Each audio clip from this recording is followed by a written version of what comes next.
Good morning. Hopping on here to do another you member response. Um, just gonna go ahead and read the post and then we'll go from there. Anonymous member posts, my daughter, 7, was jealous of a friend this evening and said some hurtful things to the friend. She initially lied about the hurtful things she said, but later came clean proactively to tell me the truth. I thanked her for being honest with me and said it's normal to feel jealous, hurt, angry, sad, etc. But we can't lash out at people and put someone down just because of it. I said all those feelings are normal, but putting someone down with hurtful words won't help. My daughter said lashing out does make her feel better. Any technique I could think of to help her cope, she says she won't remember or won't help. I can already see her friends reaching out to her less because of her temper. And I'm not sure um, how to help keep her from pushing her friends away. Anonymous member, I can see that you're really concerned about the well being of your kiddo and you want the best for her. And that's, excuse me, sorry. And that's incredibly commendable. I really love that for your kiddo that she has such a caring, compassionate, and involved parent, which, those things alone give us higher success at navigating our relationships. Um, you know, I understand where you're coming from in adding that, it's normal to feel XYZ, XYZ. And then, as parents, we tend to want that ad. Well, we can't just lash out at somebody or put them down because of that. Um, and see, here's the thing is when we add the word but, it kind of disqualifies everything that came before it. Like, let's try it in a sentence.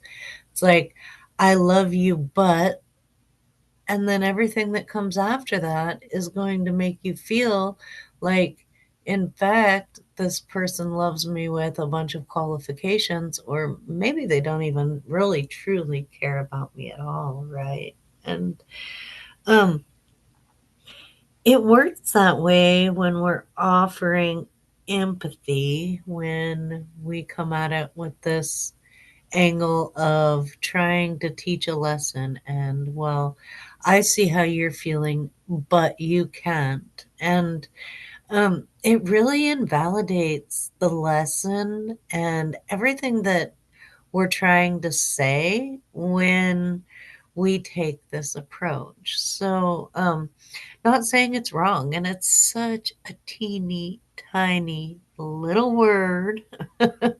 um, but sometimes we jump in to fix things too quick. I'm going to go ahead and guess that she came to you proactively to tell you the truth, probably because of her own inner compass.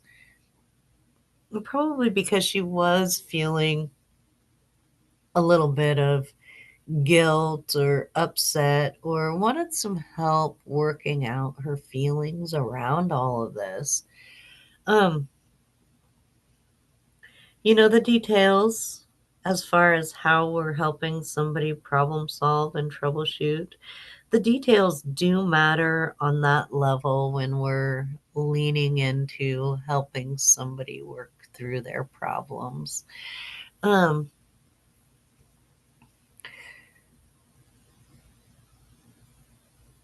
I personally, instead of trying to use this as an opportunity to help her work through the different ways that it's appropriate to treat other people, which are important lessons.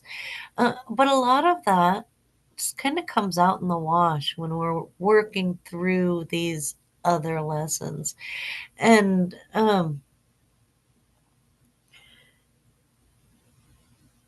so, I would try to help her work through some of her feelings about the incident that happened, the thing she was feeling that led her to saying that. And by working through them, truly like just holding space for her to express those feelings and validating those feelings without any ifs, ands, or buts, but just, oh, yeah, I bet that was really frustrating. And, maybe even sharing a relatable story where you felt similar and maybe even acted similar. And the thing is we don't want to try and solve the thing while somebody's still working through their emotions because your kiddo is in a state where she's still just trying to understand where she stands in all of this. And she's trying to understand why these big feelings came up for her and all of that stuff. And as soon as we say, but you can't, or, try to add that lesson, then it adds that layer of shame and it takes away from the lesson itself. So, you know, learning how to get along in our relationships is an ongoing process. And it's kind of just a part of life. Um, you know, the fact is, 7-year-olds can have quite a temper, and 7-year-olds are often, because they're new at it and they're all just learning how to navigate this, as 7-year-olds may often make errors that possibly push their friends away. And, a lot of that, if we stand back as parents, as long as it's not unsafe or, directly bullying, a lot of that, if we stand back and don't add our adult connotations to it, the kids will figure out how to navigate, how to like navigate through it for best resolution. Um,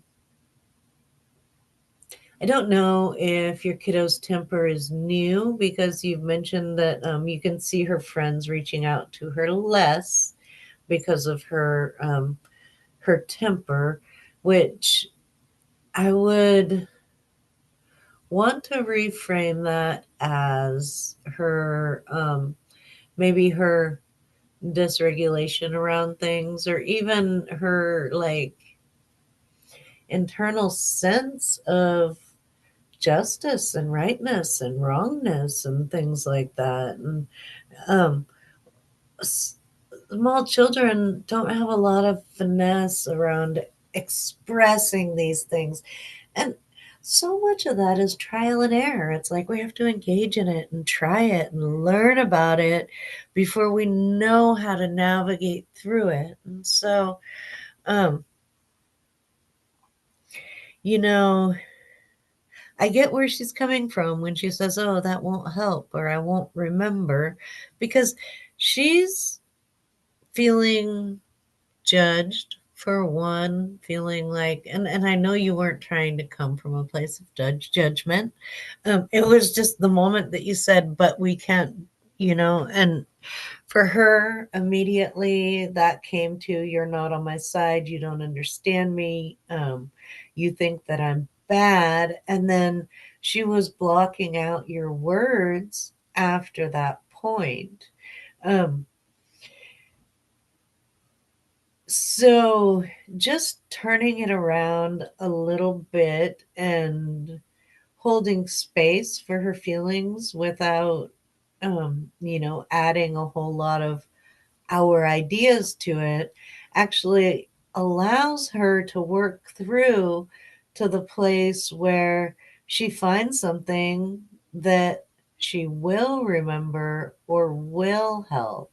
Because it's a biological need. Humans, as pack animals, we have a biological need to be part of the community, to be accepted. And as soon as we feel our good personness is in danger, our knee jerk reaction is to defend ourselves, because historically, being expelled from the community, from the society, um, you know, that could equal devastation. And so, while we've evolved in so many ways and changed in so many ways since the days of the plains and cabins in the mountains and things like that, but yet we haven't evolved past being pack animals and past having this really deep seated need to fit into our community. And so when we're in that moment, we're just in that knee jerk self defense. See me, understand me. Look, I'm not bad. I'm not bad. I'm not bad. And um, if we can avoid getting our child triggered into a place where they're trying to defend their place in community, they oftentimes can work through this stuff quite easily themselves without us having to superimpose the lessons on them. And another thing that I would mention in child relationships is that sometimes they don't actually want to continue those relationships. Sometimes they do. And like taking the time to listen to them and hear how they're feeling about it. Like, did she say all these things because she was just really mad in a moment or just super jealous in a moment? Is she struggling in that friendship a lot? Does that friend do things that intentionally spark feelings of jealousy? Is this the kind of a relationship where your kiddo might benefit from having more boundaries? Is this the kind of relationship that maybe it might be a good idea for your friend, for your kiddo to pull back from a little bit because it's causing her a lot of big feelings, and maybe she's not incredibly comfortable in that relationship? So, if we can explore the different aspects of the relationship, we can also help our child find a healthy way forward. And, there could be a time and a place to talk about the problem resolution. Like, that's part of it. But we can't just put someone down and all of that. That's the problem resolution piece of it. And problem resolution isn't a bad thing. I love resolving problems. um, but it has its place, right? Sometimes it's here and now. But a lot of times when there's upset going on, the problem resolution comes a lot further down the road past where we're working through the initial thing. First, we have to get clear on the initial situation and all of our ideas and feelings around it before we can even begin to problem solve. It's like weighing out how we feel about this relationship. And if we're just so mad, we just don't, if this is an ongoing cycle where, things are always feeling uncomfortable there, or, if this is a one off, if this relationship is really important to us. All of these things matter and all of these things play in. And again, oftentimes they're a little bit farther down the road than the initial impact. The initial impact is often just about, wow, this thing happened and it's kind of rough. And then we get to go from there, after we've held some space for that and sat with it lovingly. Now, if this kind of lashing out, um, if this kind of lashing out is something that happens frequently, I know you did mention that, it seems like her friends are reaching out less because of her temper. Um, if this lashing out is kind of a new thing, then looking at the underlying reasons why your kiddo might be struggling more. Sometimes that's, big changes. Sometimes that's things that are happening at home. Sometimes that's pressure within the friend groups. Sometimes it's just the like little bodies are growing and changing, and that can be really hard on them. There's a lot of reasons why it could get to that point where um your kiddo was exhibiting more frustration than normal. And so helping your kiddo with some of those things that might be going on, or looking in to discover if anything's going on, can be really helpful. And 7-year-olds, none of them are perfect.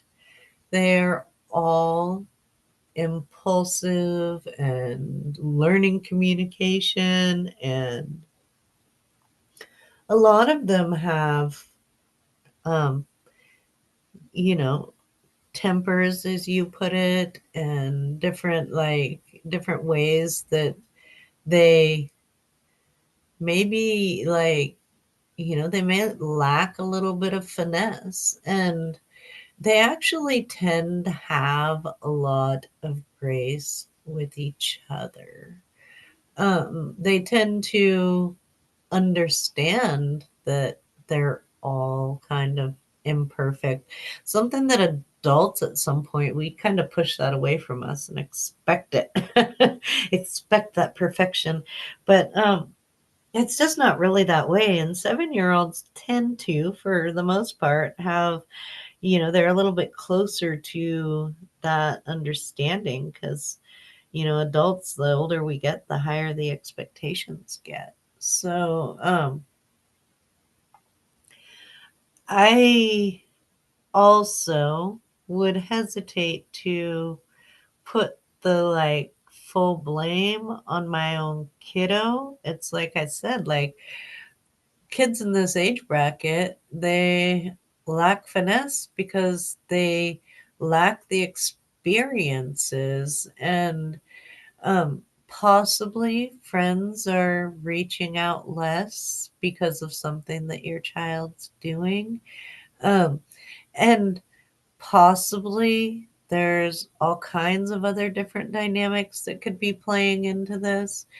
Either way, part of that is just par for the course. And, it's not our job as parents to jump in and fix all of this.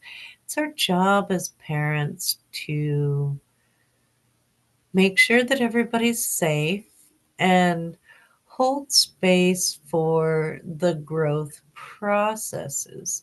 And I think there's a lot of wisdom in trusting our children a little bit more through these processes.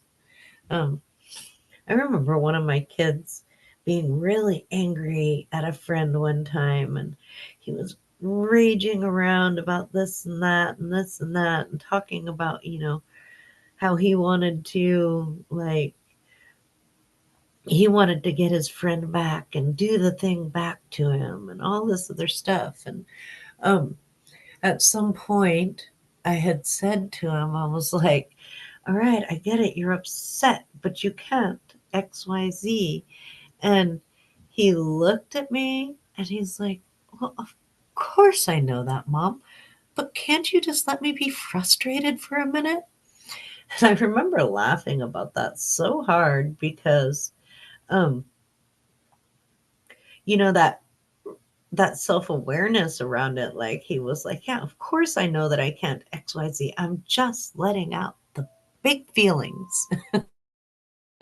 It reminds me that that is part of a process. Venting is part of a process. And human beings do have an intrinsic sense of remorse, of sorrow, of guilt, all of that stuff. It comes from within us.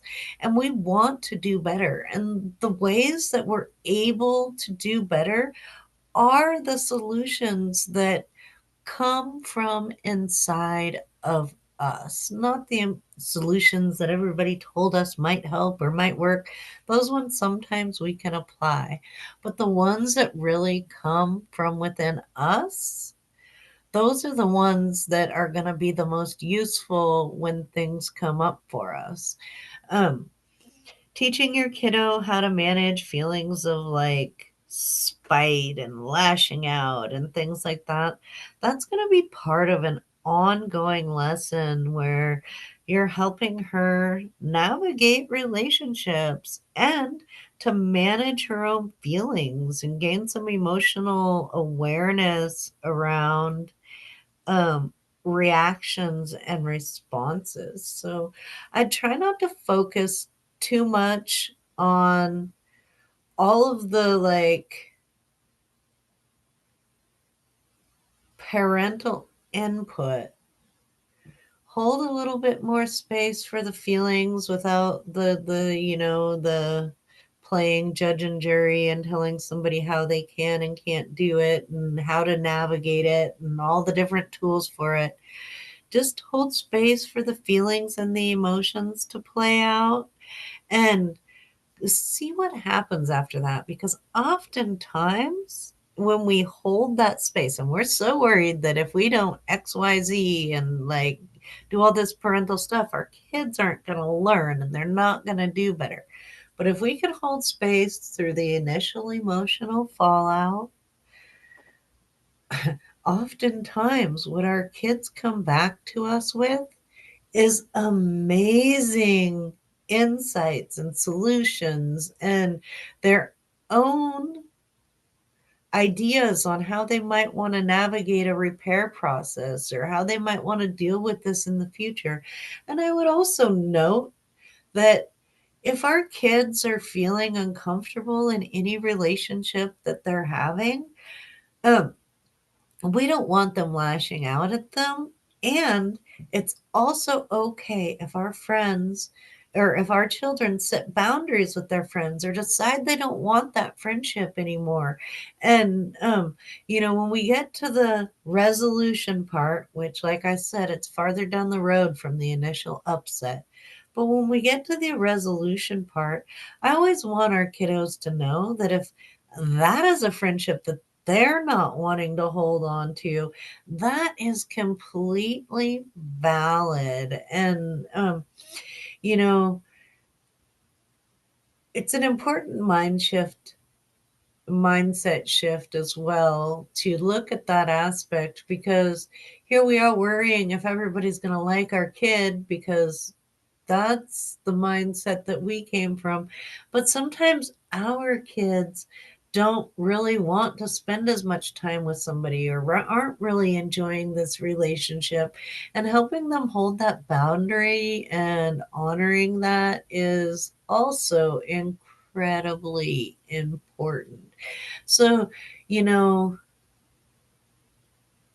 the emotional maturity to do something different, that's going to come with time. The lessons around this, they can all be broken down and worked through. And none of it has to be in a specific moment. This is the kind of a thing like it occurs over a period of time or it's an entire learning and growth process. And all of the underlying aspects are incredibly nuanced because the way we feel about that relationship, how much we're, wanting to come back together, and all of these other things, they're all going to play into the final like outcome of how this is going to be. So as parents, if we can just hold space, understand where our children are coming from, and help guide them through all of the processes, and hold trust for them, the results can be incredibly beautiful and incredibly empowering. At the end of the day, our kids will be learning really great tools for navigating through problems in their relationships, communicational skills, the emotional maturity to not lash out, and all of the different aspects. They come through the ongoing navigation of this kind of a situation. So I'll leave it at that. I hope that you find this helpful, and I hope you have a wonderful rest of your day. Thank you very much.